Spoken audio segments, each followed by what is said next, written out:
तो ये वीडियो है संदीप महेश्वरी जी का और इसकी समीक्षा है।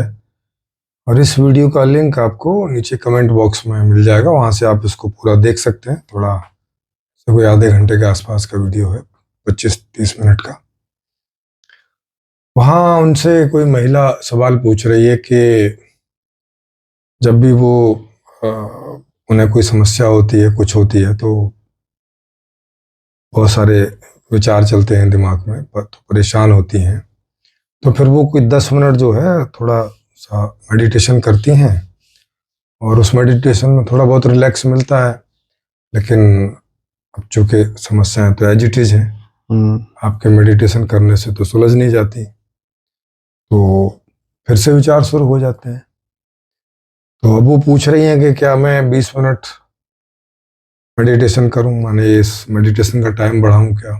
तो कह रहे हैं नहीं, टाइम बढ़ाने से तो कोई सोल्यूशन नहीं होगा। तो अब क्या होगा, वो कह रहे हैं कि क्वेश्चन जो है वो उसमें क्वेश्चन उठाओ।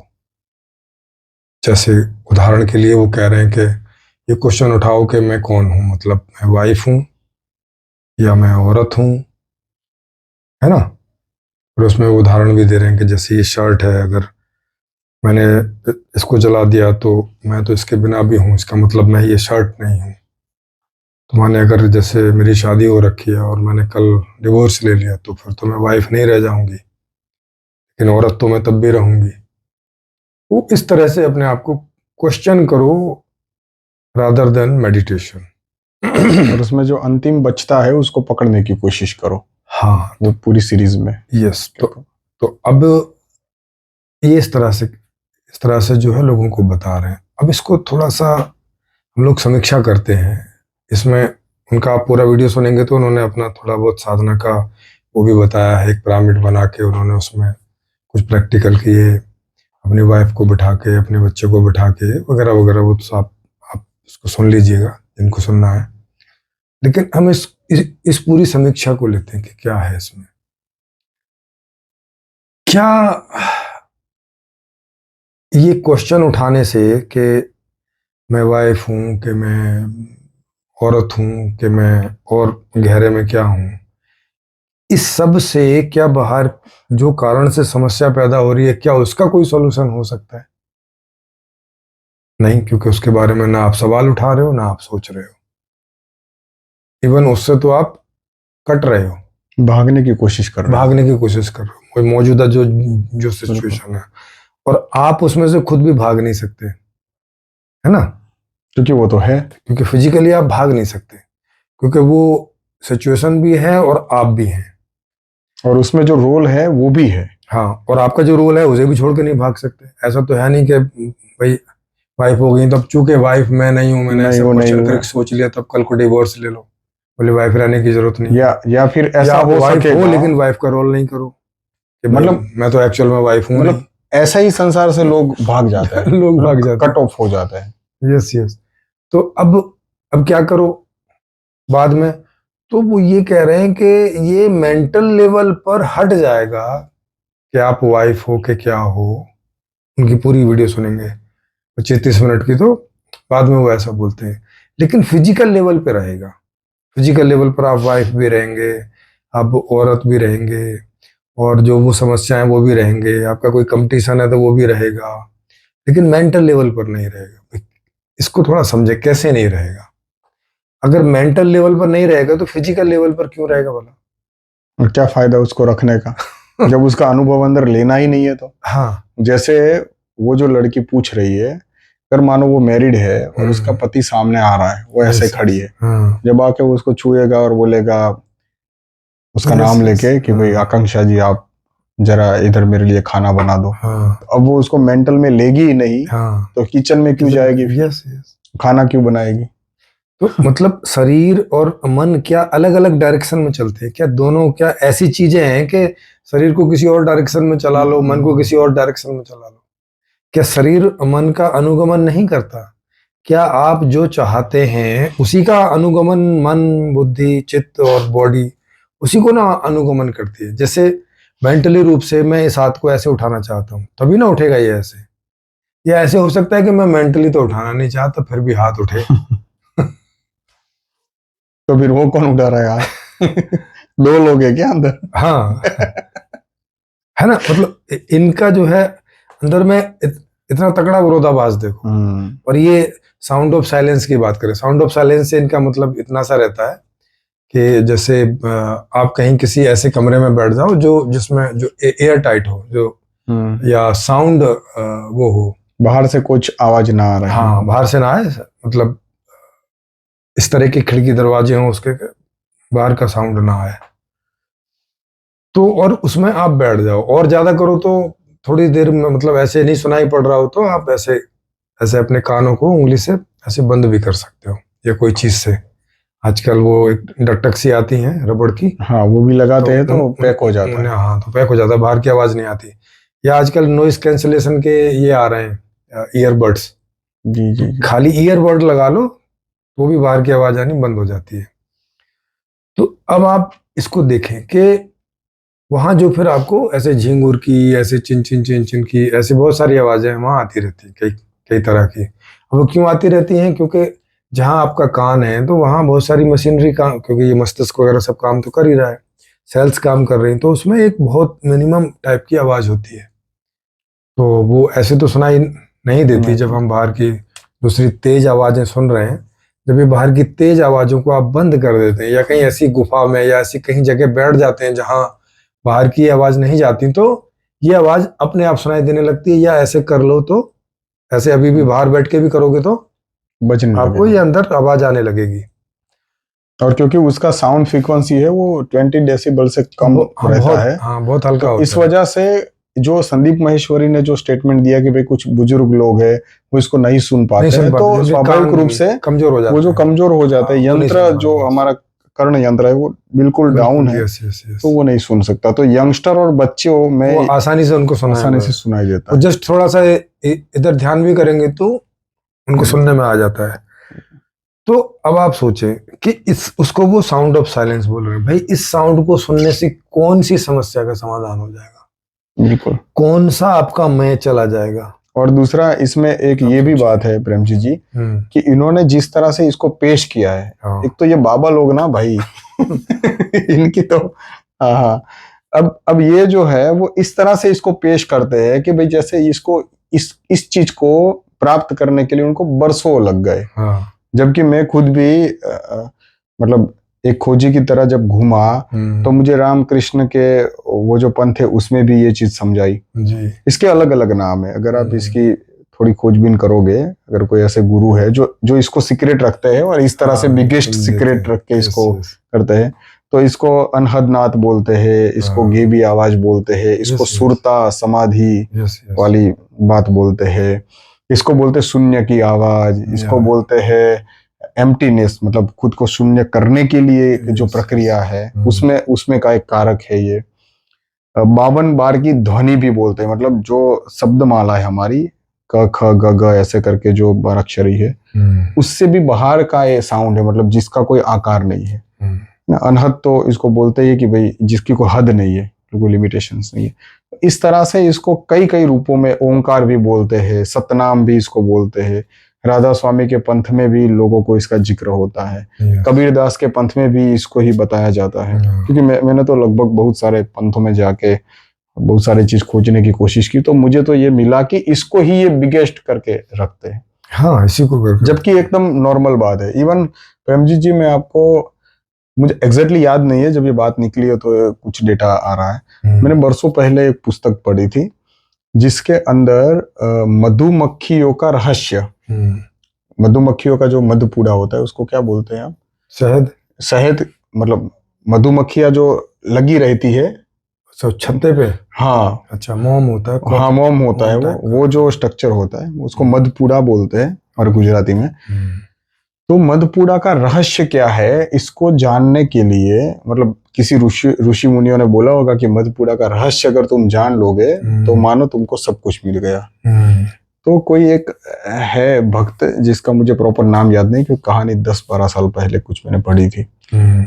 तो उसमें ये था कि वो बहुत सालों तक तपश्चर्या करता है, मतलब उसमें तो 1000 जैसे साल है मतलब। yes. क्योंकि इनकी कहानियों में तो भाई कोई 200-300 सालों से कम तो रहता ही नहीं था, तपश्चर्या 1000 साल की रहती थी। तो इतने सालों के बाद में इंद्र पैदा हो वहां पे प्रकट होते हैं और वहां पे प्रकट होके उसको पूरा रहस्य समझाते हैं। और इसके बाद में जो मैंने इस कहानी को भी समझने की कोशिश की तो मुझे यही पता चला कि ये जो मधुमक्खियां गुनगुन करती रहती है झिंगुर की तरह, बस यही रहस्य ये वाला समझाने की कोशिश कर। बोलो भाई, खोदा पहाड़ और निकली चुईया, ऐसी बात है ये। हाँ, तो अब इसको ये बिगेस्ट करके रखते हैं, तो अब इसकी अब हम समीक्षा करते हैं कि क्या सच में ये बिगेस्ट है कि नहीं। पहली बात तो इससे बाहर कोई समस्या का समाधान होता है नहीं। नंबर 1 वो उन्होंने खुद भी स्वीकार किया है कि शरीर पे लेवल के पे तो यही सब चलता रहेगा जो चल रहा है। ये कह रहे हैं मेंटल लेवल पर अलग हो जाएगा। अब इसी बात को देखते हैं, क्या एक ही बॉडी में मन और शरीर का ऐसा विच्छेदन क्या संभव है? ना तो साइंटिफिकली संभव है ये, ना तो थ्योरेटिकली भी संभव है, और प्रैक्टिकली तो बिल्कुल संभव नहीं है। हाँ, सोचिए, क्या मन के आधार पे कुछ और जिंदगी आप जियोगे और शरीर के आधार पे कुछ और जियोगे? आप कोई दो हैं क्या ऐसे अंदर? कोई दो भाई अंदर सेटिंग करके बैठे हैं कि चलो भाई तुम तो ये शरीर वाली जिंदगी जी लो और ये वाला पार्ट मैं कर लूंगा। बिल्कुल। सोचो जरा, अब वो क्या कह रहे हैं, बाहर तो आप कंपटीशन भी करोगे, बाहर तो जो कोई आपके साथ आके बुरा करेगा उसके साथ बुरे भी बनोगे। आप ही हो भाई, वहां आप कोई 10-20 तो हो नहीं, एक ही हो आप, वही बुरा बनेगा। और जब आप बुरा बन रहे हो तो ये शरीर के लेवल पे क्यों बोल रहे हो? ये तो आप जितने भी आपके सारे लेवल हैं, सारे लेवल पर ही बुरा बनोगे ना। उसमें थोड़ा ये ना दोगलापन सिखाता है। हाँ, दोगलापन जैसा है, इस तरफ रहो और इस तरफ ही रहो। अब इनकी ऐसी बात सुन के लोग जो है कोशिश करते, ट्राई करते हैं कि भाई अच्छा ये तो मैं काम शरीर पे कर रहा हूँ ना, अच्छा मैं दारू पीता हूँ, दारू तो मैं शरीर के लेवल पे पी रहा हूँ, मन से नहीं पी रहा हूँ। ऐसा करने की कोशिश करते रहते हैं लोग। अब ऐसा होता नहीं, क्योंकि शरीर में दारू जाएगी तो वो नशा तो खुद को ही चढ़ेगा। नशा तो हो गई। वहां वो ऐसे बाइफरकेशन नहीं कर सकता कि मेरे को नशा नहीं चढ़ रहा है, उसको चढ़ रहा है, शरीर को नशा चढ़ रहा है। मतलब ये तो पूरी एक ही यूनिट है ना, बॉडी जिसको आप फिजिकल बोल रहे हो, मेंटल बोल रहे हो, या इमोशनल बोल रहे हो, या आत्मिक बोल रहे हो, ये यूनिट तो एक ही है। पूरी बॉडी तो जुड़ी है ना आपस में। तो जिसके साथ भी ये जो भी कोई व्यवहार करेगी तो सारे तलों से करेगी ना, क्योंकि आप तो डीपेस्ट तल हैं मैं के रूप में। अच्छा, एक तो ये हो गया कि ये इससे कोई समाधान नहीं होता। आप कितने क्वेश्चन पूछे जाओ कि मैं महिला हूं कि नहीं, मैं ये हूं कि नहीं, मैं वो हूं कि नहीं। अच्छा, ये कह रहे हैं कि वहां मैं जैसा कुछ है होता ही नहीं, मैं जैसा उसका विसर्जन हो जाता है। जब मैं का विसर्जन हो गया तो अब बाहर अच्छे के साथ अच्छा और बुरे के साथ बुरा कौन है फिर? ये शरीर ये क्या अपने से चल रहा है? बिना मैं के कैसे चलेगा वो? हाँ, उसको कमांड कौन करेगा? ये क्या अपने से समझ ले रहा है कि भाई साहब वो बाहर कंपटीशन का ये कौन समझ ले रहा है? वही समझ रहा है ना, ये जो पहले समझ रहा था कि बाहर कंपटीशन है, या वो कोई और है अब? नहीं, उसको ये बोलेंगे कि नहीं ये तो वही है जो था नन्नू, ये तो वही है नन्नू है। लेकिन अब ये डीपेस्ट में आपको पता चल गया है कि ये भी भाई रोल ही है। वो तो भाई यहाँ है क्या फिर इसके अलावा? आप जिनको सबको रोल बोल के बोल दे रहे हैं, यही तो जीवन है, इसके अलावा कोई जीवन है क्या? अगर ये सारे सब कुछ हटा लिया जाए, आपकी स्मृति हटा दी जाए, ये सारे काम हटा दिए जाए, ये दुनिया हटा दी जाए, तो आप क्या हो फिर? बिल्कुल कुछ भी नहीं। तो ये सारी चीजें हैं। तो अब ये सोचने की चीज है कि ये जो पूरा आधे घंटे बता रहे हैं और ये जगह जगह जाके और लोगों को बुला के, हालांकि अपना पैसा भी खर्च कर रहे हैं, लोगों से नहीं लेते, ये फ्री में उनको सब करते हैं, पर जो ये दे रहे हैं उसमें सॉल्यूशन जैसा क्या है? बिल्कुल, मतलब किस लेवल पे सॉल्यूशन है? शरीर के लेवल पे है नहीं है, वो ये खुद ही मान रहे हैं। मन के लेवल पर कैसे हो गया अगर शरीर के लेवल पर नहीं है तो? मतलब बाहर कुछ भी होता रहो, आपको ऐसे कोई फर्क नहीं पड़ेगा कि बाहर आपकी बच्ची के साथ बलात्कार हो रहा है तो आप गरीब हो गए, तो आपकी बच्ची कुछ मांग रही है तो नहीं है देने को, मतलब अंदर से आपको कुछ नहीं लगेगा, अरे क्या है, मैं नहीं हूँ, ये नहीं है, वो नहीं है। मतलब अल्टीमेट ये जो सॉल्यूशन बता रहे हैं, और जिस तरह से इन्होंने ये साइलेंट साउंड वाली जो बात करी है, एम्प्टीनेस वाली बात करी है, ये अल्टीमेट अगर आप इस थियोरी को बड़ी गहराई से देखोगे तो ये बिल्कुल वही भगेड़ू वाली थियोरी है यस, जो संसार में लोग फिजिकली समझाते हैं कि भाई देखो अब ये तो ऐसे ही सब चलता रहता है ये। हाँ कचड़पट्टी हो चुका है, हाँ, और यहाँ पे तो आपको ये सब नरक ही भोगना है, ये जीवन ही नरक है, ये धरती लोक ही नरक है करके, तो इसलिए स्वर्ग को पाने के लिए तपश्चर्या करो और कोई और जगह पे ऐसे बैठ जाओ जहाँ पे अनअटैच्ड हो जाए। हाँ, अनअटैच्ड। और कह भी रहे हैं कि उनकी आसक्ति ना अंदर से खत्म हो जाती है, हाँ। बाहर से तो जीते रहते हैं। अरे जब अंदर से आसक्ति खत्म होगी तो बाहर से कौन जी रहा है ये? जब आसक्ति नहीं है तो रोटी खाने जा क्यों रहा है? बिल्कुल इच्छा ही नहीं है जब जीने की तो जीना हो क्यों रहा है उसका? काहे के लिए जी रहा है?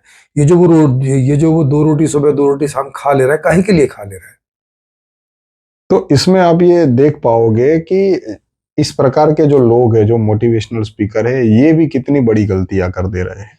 वो भी समाज के अच्छे भले युवा समझदार बच्चे जो कि ज्ञान को पाने की चाह रख रहे हैं, वो जब इनके पास आते हैं तो ये इनको इस प्रकार का सॉल्यूशन देते हैं कि जिससे ये किसी गुफा में चले जाए। लाइक अपने अंदर की कोई ऐसी जगह पे पहुंच जाओ जहां पे ये सब कुछ आपको टच ना करे। अब वो जब टच करेगा नहीं और जब वो उसमें रहने लगेगा तो धीरे धीरे इस तरह से वो सिस्टम से कट ऑफ हो जाता है। और इसी वजह से ये सिस्टम को बदलने के लिए या इसको बेहतर बनाने के लिए जो युवा धन तैयार हो रहा है वो भी सिस्टम से कट ऑफ हो जा रहा है। हाँ, कट ऑफ हो जाएगा। अब वो बोल ही रहे हैं कि वो फिर उसके अंदर कुछ परिवर्तन करने की चाह नहीं रहती, फिर वो जो भी कुछ सब चल रहा है एक्सेप्ट कर लेता है, सब ठीक है, यही है, बलात्कार हो रहा है, होते रहने दो, हत्याएं हो रही हैं, होते रहने दो, ये हो रहा है, वो हो रहा है, होते रहने दो, तुम इन सब से अनअटैच्ड रहो। भाई तुम हो काहे के लिए? फिर ये तो बताओ ना, तुम्हारा होने का मीनिंग क्या है? फिर काहे के लिए हो तुम? ना तुम इसको भोग सकते हो, ना तुम इसको चेंज कर सकते हो। तो मतलब ये आपको सिखा क्या रहे हैं? अब शुरू में कह रहे हैं क्वेश्चन पूछो, अब क्वेश्चन पूछ के क्या करें फिर? जब कुछ बदलना नहीं है, एज इट इज एक्सेप्ट ही कर लेना है, तो क्वेश्चन पूछ के क्या करें? कुछ सॉल्यूशन तो हुआ नहीं, और कह भी रहे हैं कि कुछ सॉल्यूशन जैसा तो होता नहीं। तो भाई फिर इसका उपयोग क्या है? इसका उपयोग बस यही है कि जड़ बन जाओ कि भाई साहब बस देख के भी अनदेखा करो, सुन के भी अनसुना करो, पर्सनालिटी को कहीं अटैच ही ना होने दो। हाँ, अटैच ही ना होने दो। जैसे कि ये जो एग्जांपल दे रहे हैं वाइफ वाला, इसमें भी आप इसको देख पाओगे कि इसमें भी कितनी बड़ी फिलोसॉफिकल गड़बड़ है भाई। ये बोल रहे हैं कि आप जो वाइफ के रूप में हो इस रूप को भूल जाओ। मतलब कि अपने आप को ये आनंद जो लेना है, सुख जो लेना है वाइफ वाले जो नेचर का या वाइफ वाले जो डिपार्टमेंट का, ये डिपार्टमेंट को ही लॉक कर दो आप। हाँ, अब जिसलिए शादी करी है उसका कोई मतलब नहीं, जीवन का उद्देश्य क्या है वो इन्हें पता नहीं, उसकी चर्चा तक नहीं, उस आधार पे तय ही नहीं कर रहे हैं कि क्या करना सही है क्या नहीं करना सही है, बस साउंड ऑफ साइलेंस कहीं से पकड़ लिया। और इसको भी समझने के लिए क्या कह रहे हैं कि जो पीछे के ग्रंथ हैं उनको आप सीधे सीधे पढ़ो, किसी की टिप्पणी ना पढ़ो, सीधे सीधे पढ़ो, उनमें सब ऐसे सब लिखा हुआ है। उसी को ये अध्यात्म समझ रहे हैं, उसी को ये ज्ञान समझ रहे हैं, उसी को ये इतनी बड़ी उपलब्धि समझ रहे हैं जो कि कुछ भी नहीं है, माने उसका जीवन में कोई रोल ही नहीं है। जैसा मैं बोलता ही आता हूँ कि ये किस सत्य की बात कर रहे हैं जो किसी काम का नहीं है, जो आपका एक समस्या का समाधान नहीं कर सकता, आपके जीवन को कोई सुख नहीं दे सकता, ऐसे और तोड़ देगा कि शरीर अपने कोई और ढंग से जी रहा है या मैं अपने और कोई ढंग से जी रहा हूं या मैं हूं ही नहीं हूं। क्या मजाक है ये, बताओ। आपने देखा होगा कि ज्यादातर जो समाज के अंदर जो लोग अपना काम करते रहते हैं, कुछ कुछ जिम्मेवारियां उठा के उसमें अपना कोई रोल प्ले करते रहते हैं, इस प्रकार के लोगों के कारण ये दुनिया में अच्छे भले परिवर्तन आते हैं। अदरवाइज इस प्रकार के जो सो कॉल्ड ज्ञानी है, इस प्रकार के सो कॉल्ड दूसरे जो बाबा लोग हैं, इन सब की तो यही थ्योरी रहती है कि भाई आप जो है इससे कट ऑफ हो जाओ और अपने में जियो, अपने में मस्त रहो। आदमी अपने में कैसे मस्त रह पाएगा जबकि वहां पे तो साइलेंस है। साइलेंस का मतलब तो कुछ नहीं होना है। कुछ भी नहीं होने को ये किस प्रकार का सुख मान रहे, ये भी एक साइकोलॉजिकल क्वेश्चन है यस कि भाई आप इसको सुख क्यों मान रहे हो, कुछ भी नहीं है, ये तो ऐसा हो गया कि जैसे अब नींद में चले गए। बिल्कुल वही है, जो गहरी नींद में चले गए, अब कुछ मालूम ही नहीं है भाई साहब, या मर गए। हाँ, तो उसको कैसे सुख बोले, क्योंकि वहां पे तो भोगने वाला तो है ही नहीं। यस, अब वही इस बात। साउंड को सुनते सुनते आदमी क्या भोगेगा भाई, क्या करेगा, वो कितनी देर सुनेगा इसको। और अगर ये साउंड को ही सुनना था तो फिर तो ये साउंड तो पशु सुन रहे, पंछी सुन रहे सब हैं, सुन रहे हैं। पूरा ब्रह्मांड इस साउंड से भरा हुआ है, क्योंकि वो भी तो इस प्रकार के स्पेस में यस, कोई ना कोई एक्टिविटी होती है तो उसका तो साउंड पैदा होगा ही होगा। यस, देखो, बिना कोई एक्टिविटी के साउंड हो नहीं सकता, या, ये तो एक लॉजिकल मामला है। बिल्कुल। तो कोई ना कोई एक्टिविटी होगी तो उसका साउंड है, और अगर इसी साउंड को सुन के ही इसको सुख प्राप्त करना है तो फिर तो पति का साउंड सुनो, हाँ, पत्नी का साउंड भाई सुनो, ये भी तो सब साउंड बच्चों ही का है, साउंड इतने सुनो, सारे साउंड ही तो हो रहे हैं। फिल्में देखो, पंछी चुटकुले का साउंड सुनो, पंछी बिल्कुल का, हाँ, तो फिर ये सब तो साउंड ही है। तो फिर, और क्योंकि वो जो एक था वो अनेक हुआ, तो तो वो जो साउंड बज रहा था वो पूर्ण नहीं था, तभी तो उसने अनेक को रूप लिए। यस, यस, और ऐसे ऐसे नाम दे देते हैं कि साउंड ऑफ साइलेंस। अभी साइलेंस की साउंड थोड़ी ना है भाई, इस दुनिया में इतनी सारी प्रक्रियाएं घट रही हैं, उनसे बहुत जो छोटे लेवल की साउंड होती है वो सब ऐसे सुनाई देती है हमें, जिसे बोलते हैं हम यस, अणु परमाणु टाइप की यस, इतनी सूक्ष्म जो प्रक्रिया चलती रहती है। तो साइलेंस कहाँ है, वो प्रक्रियाओं का होना है, उससे वो आवाज होती है, या तो हमारे माइंड के अंदर हो या ये सब चीजें हो। साउंड ऑफ साइलेंस कहाँ से आ गया। साउंड भी कह रहे हो, साइलेंस भी बोल रहे हैं। ऐसे ऐसे विरोधाभासी चीजें, ऐसे ज्ञानी भरे पड़े हैं हाँ, समाज में। साउंड तो हमेशा ही किसी के कुछ क्रियाएं चलने से, क्योंकि पैदा होगा। टक टक पट पट कुछ ना कुछ होता रहता है, तो अब कोई चीजें जब रगड़ती हैं, जब कहीं पे भी कोई गति होती है तो वहां साउंड पैदा होती है, तो कुछ ना कुछ प्रक्रिया चल रही है, उससे साउंड पैदा होती है। तो साउंड ऑफ साइलेंस का तो ऐसे कोई मतलब नहीं है, तो नाम ऐसा रख देते हैं जैसे कोई रख दे। अब इन्होंने तो नाम रखा साउंड ऑफ साइलेंस, कई लोग नाम रखते हैं कि ये उस आदि तत्व की आवाज है। अबे बताओ, आदि तत्व की आवाज है? कोई कहते हैं कि ईश्वर की आवाज है ये। बिल्कुल। और ज्यादातर जो भी जितने भी पंथ है, खास करके हिंदू धर्म में भी, जैन में भी, ये सभी लोग इस चीज को मानते हैं। यस, सभी लोग इसकी ही पूजा करते हैं, इसको ही सुनते हैं, और ये सुन सुन के ही ये पुर्जे उर्जे सब ढीले हो चुके हैं इनके। मृत हो चुके हैं ये लोग, आधे आधे तो आशा है आपको ये बात समझ आई होगी कि इनसे कोई समाधान नहीं है, बल्कि अपना बहुत सारा समय भी खराब जाता है। और हाँ, ऐसे ही मनोरंजन के लिए सुनना समझना और ऐसी बातें करना वो तो ठीक है, लेकिन इससे कोई वास्तव में कोई रियलिटी ना तो जानने को मिलती है, ना कोई इससे समाधान होता है, ना अंदर का ना बाहर का, कहीं का भी। तो ये सब इस तरह की चीजें इसीलिए कभी पीछे चलती हैं, फिर लोग छोड़ देते हैं क्योंकि देख रहे हैं कि इससे कुछ निकल नहीं रहा है। फिर जब बहुत साल हो जाते हैं छूटते हुए, तो फिर लोग सोचते हैं कि अरे कुछ तो रहा होगा, सोचते हैं कि हमारे बुजुर्गों ने छोड़ के गलती कर दी होगी, ऐसा कुछ तो रहा होगा। वो फिर ऐसा ऐसा निकालते हैं, वो फिर रखते हैं लोगों के सामने, थोड़े दिन बाद फिर पता चलने लगता है ये तो सब बेकार की बात। अभी जैसे हम लोग बता रहे हैं कि ये किस काम की चीज है, ये तो बेकार है, इसमें तुमने अपना भी पूरे 20-30 साल खराब करे, और कितने लोगों को आप ऐसा बोल बोल के खराब करवाओगे साउंड ऑफ साइलेंस को। तो ये रहता है। तो सही में क्या सॉल्यूशन है, सही में क्या समाधान है, वो हम लोग बता रहे हैं संपूर्ण समाधान के नाम से जी। और उसमें आप वैसी जीवन जी सकोगे जैसा जीना चाहते हो, और वो प्राकृतिक है हर एक तल पर, शरीर के तल पर भी, मन के तल पर भी, भाव के तल पर भी, चेतना के तल पर भी, और ये सब अलाइंड होगा एक दूसरे के साथ। ऐसा नहीं है कि शरीर का तल तो कोई और ही दिशा में जा रहा है, मन का तल कोई और दिशा में जा रहा है, और आत्मा बेचारी साउंड ऑफ साइलेंस, भावना का तल कोई और दिशा में जा रहा है, और आत्मा कहीं और ही चली गई है। ऐसा करके चारों एक ही जगह होंगे और एंजॉय कर रहे होंगे। तो मतलब ये जो जीवन है, जिसमें जो स्वाभाविक हमारी इच्छाएं पैदा होती है, हम जिस प्रकार का ख्वाहिशें नेचुरली बनती है, एक पैटर्न है पूरा। जिस तरह से एक पेड़ पौधे का पैटर्न होता है, एक पंछी का पैटर्न होता है, ऐसे मनुष्य का भी एक पैटर्न है।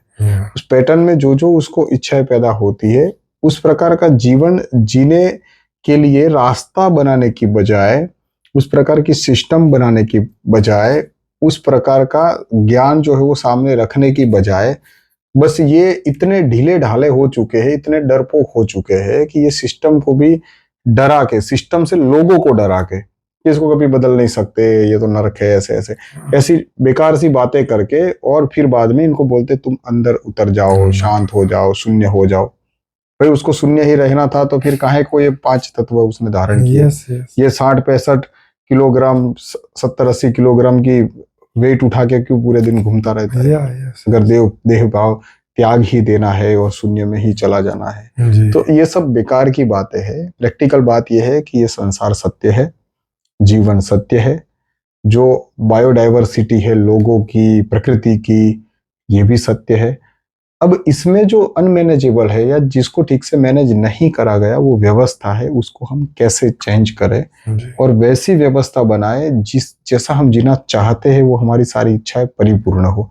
और ये हो सकता है, जबकि ये इस प्रकार के विजन में आते नहीं है, और बस वही पुरानी घिसी पिटी बातें करके, और जो कुछ थोड़ा सा भी हिलन चलन हो रही है उनके दिमाग में, कुछ क्वेश्चंस उठ रहे हैं, इसको भी ये शांत कर देते। शांत तो नहीं कर देते, काट ही देते, काट देते हैं, और औरों का भी काटने में लग जाते हैं उसी तरह से।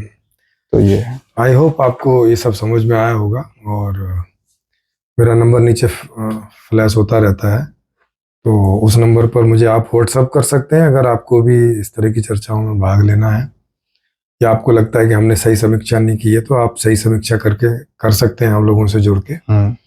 और अगर आपकी की हुई समीक्षा अच्छी होगी तो उसे हम लोग मानेंगे भी और उसका प्रचार भी करेंगे। आपको ये अच्छा लगा हो तो लाइक करें, शेयर करें, सब्सक्राइब करें, हम लोगों से जुड़ सकते हैं आप। जी बिल्कुल। वीडियो के ग्रुप में एक टेलीग्राम का लिंक होता है, उस पर क्लिक करके जुड़ सकते हैं, फिर वहां से व्हाट्सएप में जुड़ सकते हैं, इस तरह का रहता है।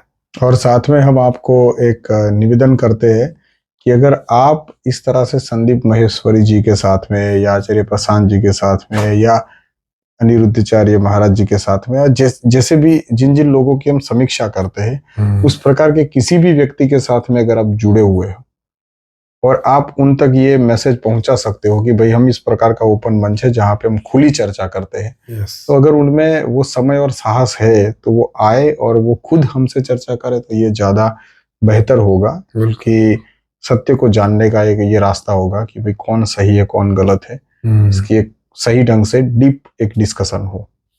तो हमारा ये खुला आमंत्रण है, ये सबके लिए है, जिसकी भी हम समीक्षा करते भी है, और जो अगर उनकी समीक्षा नहीं हुई है तो भी अगर कोई ऐसा मानता है कि वो हमारी समीक्षा करना चाहता है हमारे पैटर्न की, तो वो भी आके हमारी समीक्षा कर सकता है। तो सबके लिए स्वागत है, ये खुला मंच है जी।